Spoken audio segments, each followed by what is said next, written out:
नमस्कार साथियों, आज के हमारे अध्ययन का शीर्षक है stratigraphy.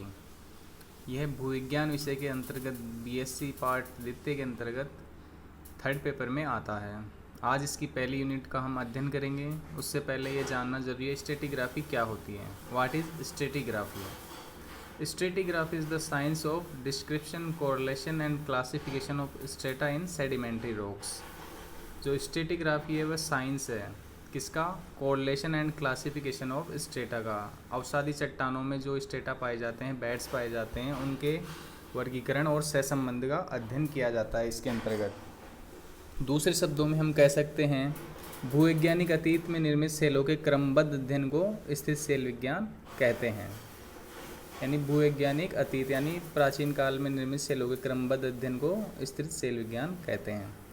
It also includes the interpretation of depositional environment of strata.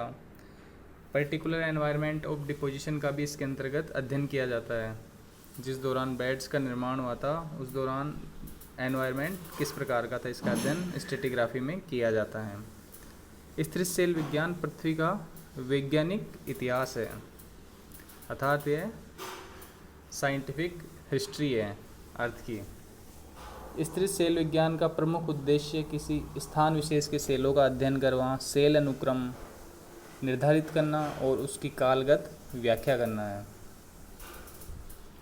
और अब इसके बाद हम देखेंगे स्थिर सेल विज्ञान के सिद्धांत, प्रिंसिपल्स ऑफ स्ट्रेटिग्राफी। किसी क्षेत्र का स्थिर वैज्ञानिक अध्ययन एक निश्चित क्रम में किया जाता है। सर्वप्रथम उस क्षेत्र विशेष के सेल एकक यानी कि रॉक यूनिट्स या अश्म एकक लिथो यूनिट्स का मानचित्रण किया जाता है, मैप बनाया जाता है और उनका फिर क्रम निर्धारण किया जाता है, सीक्वेंस डिटरमाइन किया जाता है। दूसरा कार्य है स्थापित सेल अनुक्रम या अन्य क्षेत्रों और अंतर्राष्ट्रीय संस्थाओं द्वारा स्वीकृत सारणी के विभिन्न एककों से सहसंबंध अर्थात कोरिलेशन आपस में इनका किया जाता है। इसके पश्चात स्थापित मान्यताओं के आधार पर प्राप्त क्रम का निक्षेपण डिपोजिशन तत्कालीन जलवायु क्लाइमेट या परिस्थितियाँ परिभाषित की जाती है।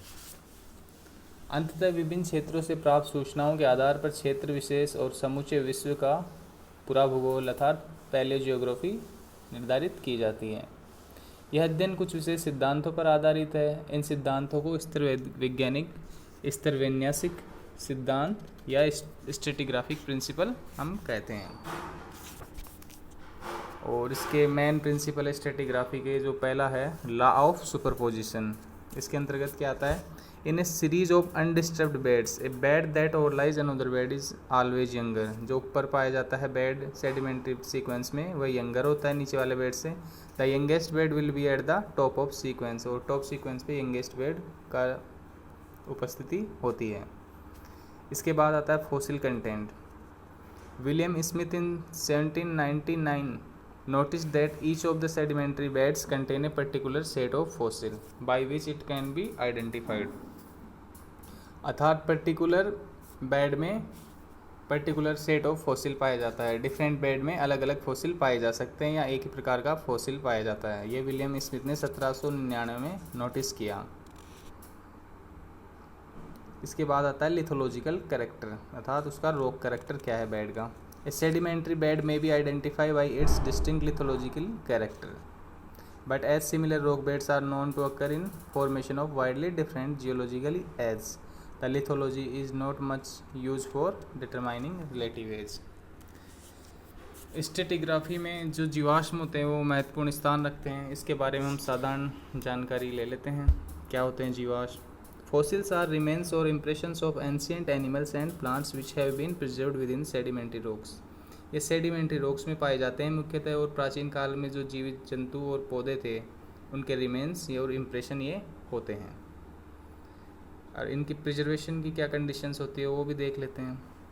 All the animals and plants are not preserved as fossils। सभी पौधे और जंतु फॉसिल्स के रूप में प्रिजर्व नहीं हो पाते हैं, because hard part is necessary for preservation।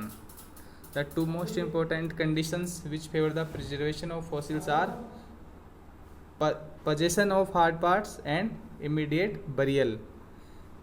पहला है possession of hard parts। After the death of organism the soft parts are generally decomposed, soft part होता है वो डिकम्पोज्ड हो जाता है ऑर्गेनिज्म की डेथ के बाद।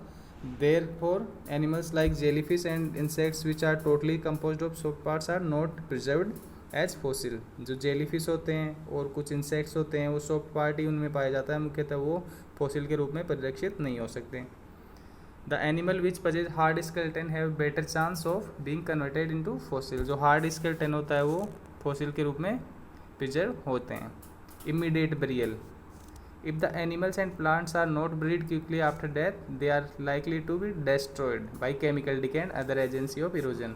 अगर तुरंत उसका बरियल नहीं होता, मतलब दबते नहीं सेडिमेंट द्वारा, तो ये डिकम्पोज हो जाते हैं, डेस्ट्रॉयड हो जाते हैं एनिमल्स, और वो फॉसिल के रूप में परिलक्षित प्रिजर्व्ड नहीं हो पाते। और फॉर्म ऑफ फॉसिल देखते हैं इसके बाद हम किस प्रकार से किस रूप में फॉसिल पाए जाते हैं। एक तो एंटायर ऑर्गेनिज्म प्रिजर्व्ड होता है, स्केलेटन ऑफ ऑर्गेनिज्म प्रिजर्व्ड होता है, दूसरा पेट्रिफिकेशन ऑफ हार्ड पार्ट्स। इस प्रकार से फॉर्म ऑफ फॉसिल पाया जाता है। इसके पश्चात हम देखते हैं इम्प्रिंट्स भी होते हैं जिन्हें हम ट्रेस फॉसिल्स कहते हैं। Plants and animals which do not have hard parts may be preserved in imprints in soft sediments such as sales.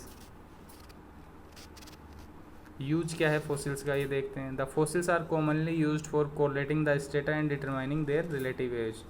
Strata के कोरिलेशन में सहसंबंध स्थापित करने में और उनकी आयु के निर्धारण में जीवाश्मों का उपयोग मुख्यतः किया जाता है।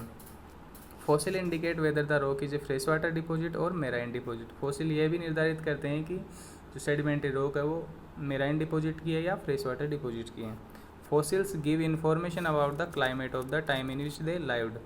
और जो जीवाश्म होते हैं वो क्लाइमेट का निर्धारण करते हैं जिस दौरान ये पाए जाते थे। ये मुख्य उपयोग है फॉसिल्स के।